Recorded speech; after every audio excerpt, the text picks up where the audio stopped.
We are on the air for What If. It is Aussie for travel. Clouds remain today and pretty much all week. She's going to be a bit of a crappy one. You know what? It's great movie weather. It is. And the doco Unbreakable is out. It's the Jelena Dokic story. Here's a sneak peek. Monitored by her father, Jelena works hard. You protect her? Of course. Please cut.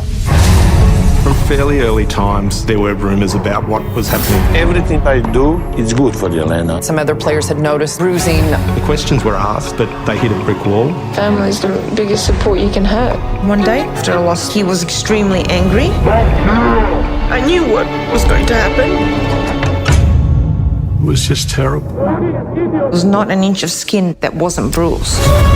It is in cinemas now. Jelena joins us this morning. Good morning. Good morning. Is it hard hearing his voice and watching the footage back when putting this together? I've dealt with a lot of that kind of over the last 10 years, but I think actually this documentary surprised me a little bit because I only watched it actually a couple of times. I didn't want to watch it in kind of sections and grabs and different interviews because it took about 5 years to make, especially with COVID. So I said to the team and everyone, I said, just give me the final kind of version, almost final. I'll only be able to watch it a couple of times because, there is some tough parts in it. Yeah, there's no doubt absolutely. about that. And I actually obviously remember a lot of it and remember a lot of the footage, but there is stuff that I even hadn't seen, and that really shocked me and surprised me. And that's what probably makes this documentary so powerful, is that even if you were around at the time, the footage and the archive footage will probably shock you the most. Why did you want to make the documentary? Because I imagine opening those floodgates must have been incredibly difficult. It was. There's not a lot of firstly stories and books that make it to documentaries, and I actually didn't realise this up until very recently, which is good that I didn't. No pressure. So we kind of went into it, and Jess Halloran, who helped me write actually both of my books, said, look, I really believe we have something special here to actually make an even more powerful thing, which is a documentary. And I kind of said to her, really? You think so? And then she said, yeah, let me look into it, kind of thing. And from there it was Roadshow and Screen Australia. They were on board straight away. And then we kind of went, okay, well, let's go. Let's see what we can do. We didn't know what was available. We didn't know what kind of even archive footage we had, what we can put together. But what I did want to do, though, I did have a belief that it would be more powerful than the book. And the reason why I do everything is for others and to share that story and to help someone and to raise awareness. So we kind of always went into it going, okay, let's try and get this on screen because we knew it would be probably more powerful. Jelena, congratulations. 2 books and a now documentary later. Thank you. Tell me if I'm digging too deep here, but when was the last time you spoke to your family, including your dad? 10 years ago, to my father. No, you're not digging too deep. I think that's the whole point of it. I'm very open and honest. What was that conversation like? Nothing. I don't think we even really fought that very last time. It was the fact that you realise that, and this might sound extreme, but it is for people that either grow up without parents or parents that are not supportive, is the fact that you realise someone just doesn't have your back and that your parents actually don't love you. So that was a line in the sand type It moment. was. I had to draw a line in the sand for myself going, look, first of all, this person's very toxic. If I continue to have this person in my life over the next 10 or 20 years, it's not going to do me any favours. Was he angry? Sorry, Clint. Was he angry that you're opening up about this and talking about it and writing a book and doing a documentary? I never spoke to him about it. Yep. I did hear that he wasn't too happy, but we went into everything having proof. He has admitted to everything that I talk about, basically. And that's probably why you haven't heard anything else from him since, because there is footage. We have it in this documentary as well. And other family? I mean, are you estranged from your family? No, I have a great relationship with my brother, which was very important. That's to me. really... Yeah. Does that sort of...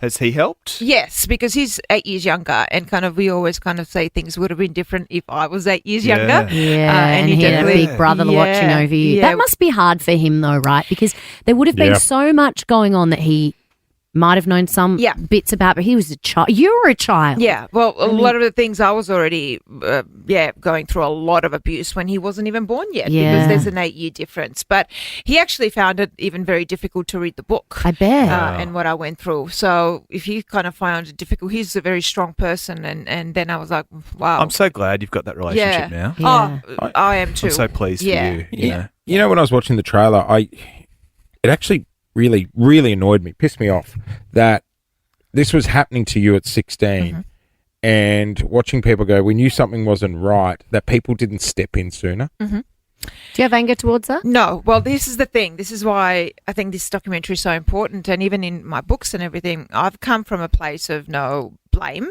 and no resentment towards anyone. And people even get shocked when I say that I don't hate my father. I don't. Do I necessarily forgive him for things? No, but I think you can accept things and move on and still not hate someone. And I imagine that's taken a lot of work, though. Yeah, that doesn't just look, happen. I didn't want to. I didn't want to be that person because a lot of us that have trauma from that, it's very easy to hate and resent someone, and a lot of people do, and I understand it. And I had to do a lot of soul searching and go, you know what, I want to take this different route because I didn't want to just kind of heal myself. I wanted to do something with my story. I wanted to help others. I wanted to change the perception of domestic violence, child abuse and mental health in sport, in tennis, but also in society. If I'm going to do something like that, I had to come from a very different place, from a place of kindness and understanding. And you guys watched it and you saw all of the media where it was actually made fun of. And to this day, I still kind of find it a little bit... What people used to pick on you, laugh about your dad being but it's mad. Really? Yeah, I remember it. You see this documentary and you go, was there no concern? Yeah, that's why I was angry. Yeah, and calling out bad behaviour. Yeah. And that was not even 1% of what was going on at home. But I come from a place of going, okay, here we are 20 years later. Are we better? Would we do better? And my answer is I definitely think we would, even though I think we have a lot of work to do. So the key messaging from me that I wanted with my books and this documentary is not to go hard at anyone. It was actually the opposite. I wanted to come from a place of kindness and understanding. Because then you win. Sorry, I was just going to say, you know, if you're holding that burden your whole life, are you confident that in professional sport that this isn't happening? And if it is happening, would you, and you saw it happen, would you say or do something? Oh, yeah. I've been in a position this year where I've had to do something absolutely behind the scenes. Really? Yeah, it happens. Is it common? Yes, it happens in tennis and sport all the time. A reality check. Yeah, all of a sudden you kind of get, athlete A, right? Simone Biles. I know. And What do you mean you had to do something behind the scenes? Can you go into that a little bit more? I had to go and tell people and report it and go to the governing bodies. Them. Yeah, and go to And are the authorities acting the right way? Yes, they did, absolutely. Right. So that was great. And I'm not sure whether that would have happened 20 years ago, but it's not even just in that moment. It's you will see and you will find that a lot of people, even outside of sport, but in sport, will find a way to leave and escape. But what do they do then? There is so much trauma. Do you have mental health help? That's what I struggled with. I was left with anxiety, depression, PTSD, eating disorder for 15 years after I left, and I had no help.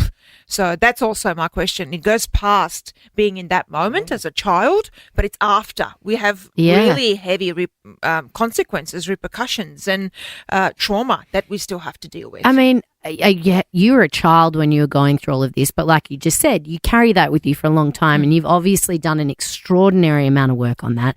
I mean, I haven't known you your whole life, but I've probably known you for 7 years, I would say. And you, like, as a friend and a colleague, everyone is so proud of you and the beautiful, positive, kind woman you are. Thank you. When all of that was up against you, you have come out of your shell so beautifully. And in the last 5 years, outside of things with your dad, I know you've gone through a lot of other things as well. You must look in the mirror some days and just go, gosh, what a change you've made, and you've done the work and it's paying off. Thank you. I didn't 7-8 years ago, No. but I do now because I think I've had to do a lot of soul searching, but I've also kind of realized, look, I didn't want to just be even a survivor. I wanted to thrive after that. I retired at the age of 29. That's early for a professional tennis player. And I had to reinvent myself. Yeah. I had to become this new person professionally and personally and go into all of these fields that I could only dream of, from TV to being a speaker to writer, because I was someone that could barely string two sentences together. I had no social skills left. Todd Woodbridge was one of my best friends who I've now known for 15 years and was my mentor, still is. I could barely talk to him when I retired from tennis, and we worked on this together. We laugh about it now, but he always says, I told you so. But I hope you take a second to be proud of yourself and appreciate what you've done. Thank you. Yeah, I just want people also maybe just to go, you know what, she's gone through a lot. She's not just survived, she's thriving, but she's a success story. Yeah. She's a winner. I want someone to go, maybe I can do it too. Well, that's what I was going to say. Yeah. There are people out there who are going through things right now, and God, we all wish no one was, but that is the world. Lauren, you're right. Jelena is one of the kindest people I know, and you are loved, right?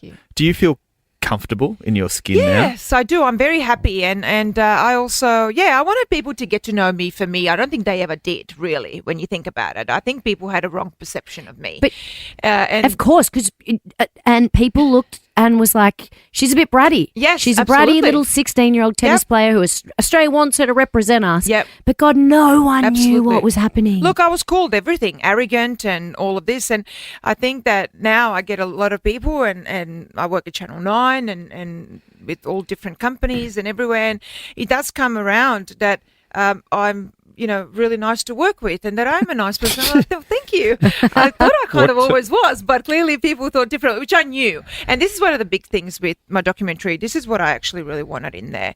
You never know what anyone's going through. I think the moment in 2001, which we show clearly, when I had to switch from playing from Australia to Yugoslavia within 24 hours of walking on Rod Laver Arena to play Lindsay Davenport, I was literally between two fires. My father here, if I didn't go and say it in a media conference that was called on suddenly, when I came back to the hotel room, who knows, probably wouldn't have survived that beating. Or here, I had the media, sponsors, public, who were going to hammer me like they did. So what do? So, of course, I did that. 24 hours later, you walk out and you are on Rod Laver Arena, 15,000 people booing you, everyone writing that you're a traitor, and you're a 17-year-old who loves Australia so much. I loved representing this country. I come from a different culture. I was born in a different country, but I came here when I was 11. I absolutely loved Australia. This always makes me emotional. Nothing else does. And I've said even recently people find it shocking. I would take 100 years of abuse for him not to have taken that moment from me with my people, with Australia. I came back a few years later. Yes, I was accepted, but it was never the same until my book came out and until now. And people understood. And now people understand and see. So it's also a really good lesson on kindness. You never know what's going on, especially with children behind the 100%. closed doors with their parents. Hearing you say you didn't think that you would survive it. I know, it was so flippant the way you said that. I think you've told your story so many times that you can say that in a sentence, right? But that just made my blood turn cold listening to you say that.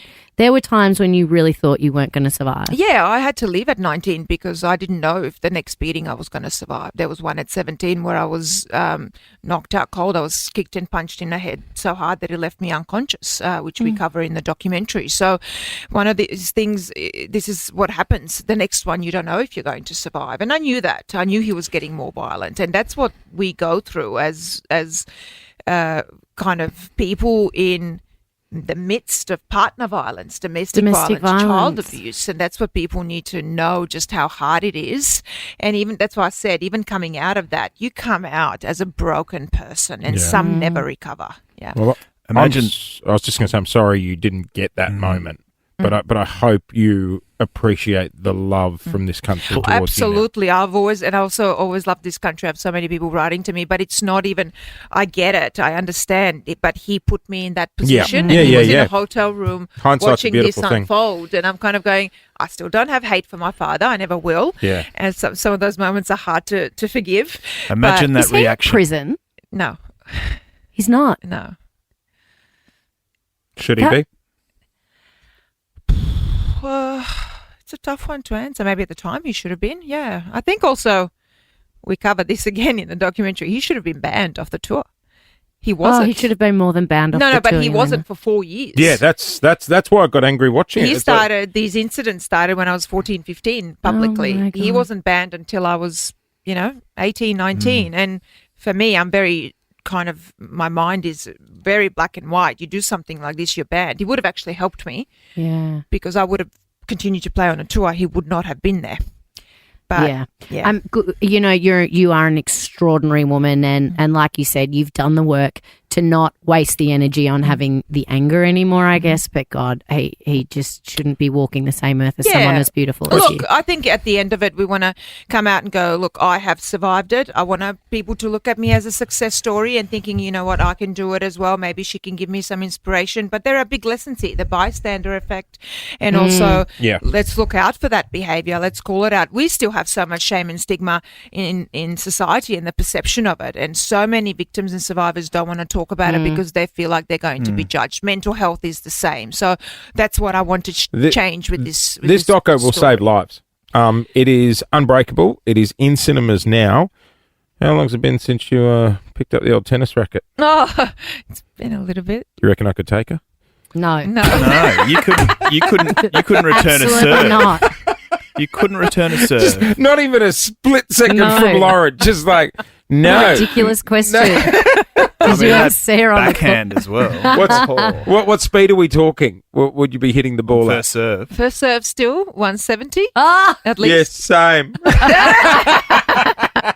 Listen, we can give it a go. No, I can't. We can I'm film busy. it and put it on social media. So Yeah. Just hit it at him. He's not going to return it. Just hit it at him. I'll tell you what, Jelena, if you're on Rod Laver Arena right now, you'd get a standing ovation. 100% you would, and rightfully so. Yeah, thank you. As opposed to all those years ago.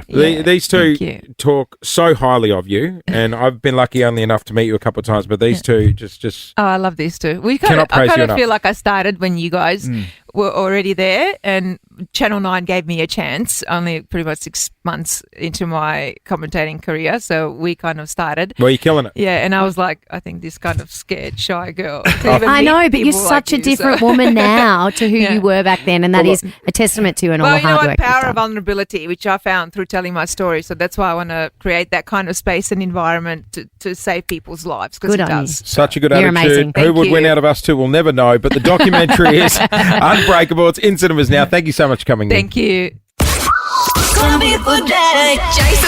Jason Lauren. Wake up feeling good. On Nova 100. Jason Lauren. Follow them on socials.